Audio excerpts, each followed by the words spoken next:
Imagine dating a hot, fiery Italian who only speaks Italian. Or imagine dating a sexy Brazilian bodybuilder who only speaks Portuguese. Now, if you didn't speak any of these languages, it'd be pretty difficult to sustain a lasting relationship, right? Well, in the 5 love languages, Gary Chapman says that there are languages of love that we each have to tell someone that we love them through our actions. Now, most of the time, if we give and receive the same love languages, we expect our partner to do the same, to receive in the way that we give. However, as Gary has noted, most of the time this isn't true.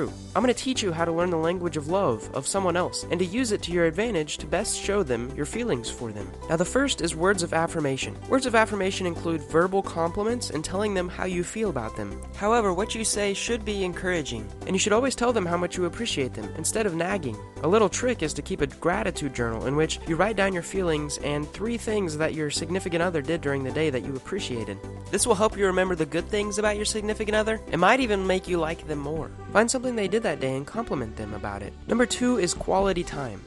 Now, you can bring home $200,000 a year, and you can send them spicy text messages about your gratitude, and you can even take out the trash and do the dishes every night. But if their main love language isn't quality time, they're not going to feel loved. You have to spend quality time with them, and this means giving them your focused, undivided attention. It means putting the phone away and being mindful of them. You have to ask them tons of questions and keeping them engaged in the conversation. Learn how to listen to them more and always keep eye contact. I suggest learning your significant other's body language. This is a topic I will cover in future videos.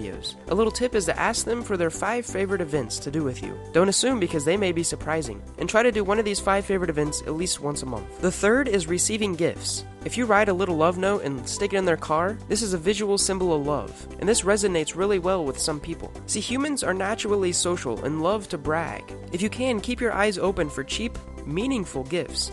Something like going on a walk and seeing some flowers, picking those flowers, and then giving them to your significant other, saying that you thought of them when you saw them. To someone whose love language is receiving gifts, this can mean way more than a $1,000 getaway vacation. If you can, try to mix up these gifts, because some gifts last long, like a new watch or a new car, and other gifts spoil, like new flowers or some food.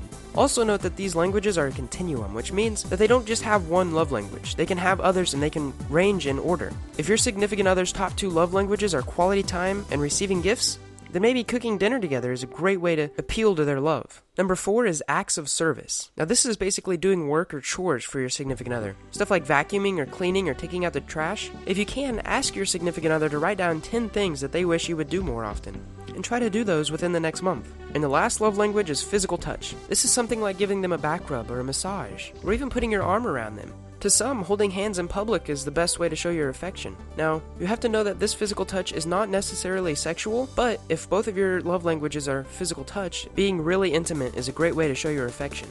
If you can learn these love languages and figure out which ones your significant other has, you will do a great way of showing your love and showing that you appreciate them through your actions. Now, I'd also like to talk about some stuff that Gary talks about at the end of the book. He says that love isn't something that you can't control. In fact, you can, because by definition it is a feeling, which means you can control it through your actions. But most people go through their life on autopilot because of hormones and thoughtlessness. Benjamin Franklin once said that if you wanted someone to like you, ask them to do stuff for you. There's something called the Benjamin Franklin effect, which means if you ask people to do favors for you, they'll subconsciously think that they like you more, because more interactions with someone can mean a greater attraction.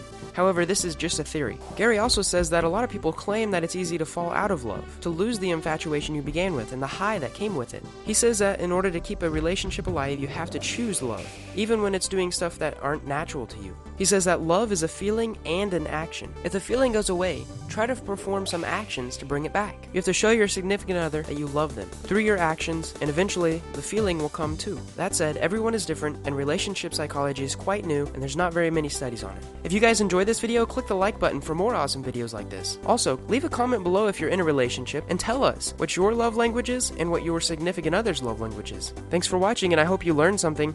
Subscribe for more.